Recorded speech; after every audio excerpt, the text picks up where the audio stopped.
Hi everyone, I hope everyone is okay. I just kind of wanted to do a video with everything that's going on in the world right now. Firstly, I just want to send my condolences to George Floyd's family and all the other families that have lost someone due to police brutality and racism. So I've written some words down because I feel like when I speak about my experiences or race in general, I get really sad and I get upset and I can never really say everything that I want to say. So I feel like I've written it down and I just want to share this with you guys. So, okay. Last year, I decided to open up about being one of 4 girls in Little Mix and how my race imprinted my experiences. From that interview, some people sympathized, some said nothing, but one thing that I took from that experience is the world did not care enough about race. Since then, I have tried to use my platform to raise awareness of matters such as racism. At this moment, I feel for the first time in my life, racism is the topic of conversation. We have the world's attention. We cannot see this as a moment. This has to be a movement until the system designed to oppress us is no more and we are seen as equals to our white counterparts. This is not something that can happen overnight. Black people have been oppressed for over 400 years.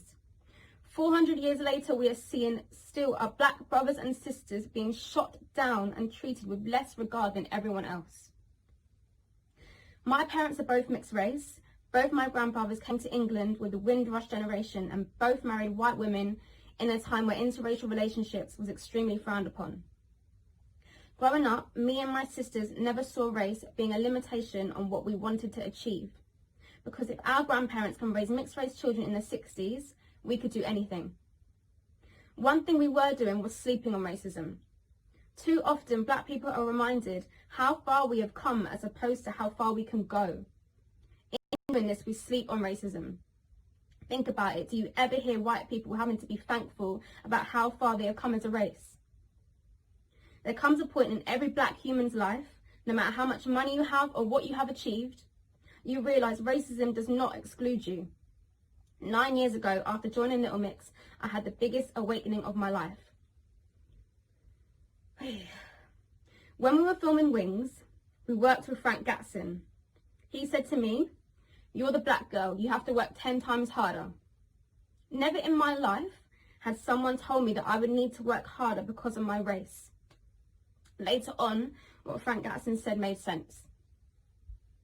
I learned that the dream of being in the biggest girl band in the world came with its flaws and consequences.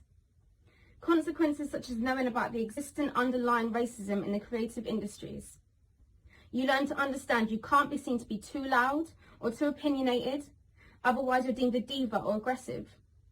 You learn that by walking into a room, you are deemed unapproachable or offish before anyone has even approached you. You learn that by voicing your opinion about the lack of diversity within the industry is like smashing your head against a brick wall. So at events, ceremonies, you learn to take great comfort from rare moments when you meet black creatives who understand this feeling of misplacement that you have inside. So for that moment, the dream is alive. And then just like that, reality hits you. My reality was feeling lonely while touring to predominantly white countries. I sing to fans who don't see me or hear me or cheer me on.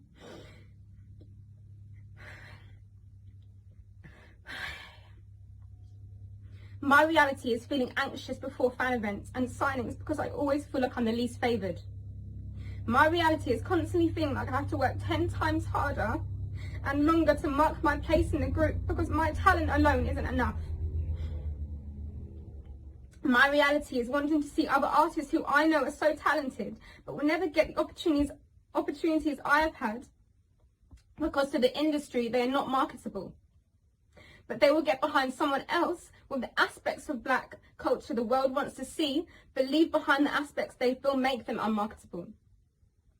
My reality is all the times I have felt invisible within my group, part of me is fully aware that my experience would have been even harder to cope with had I been dark-skinned.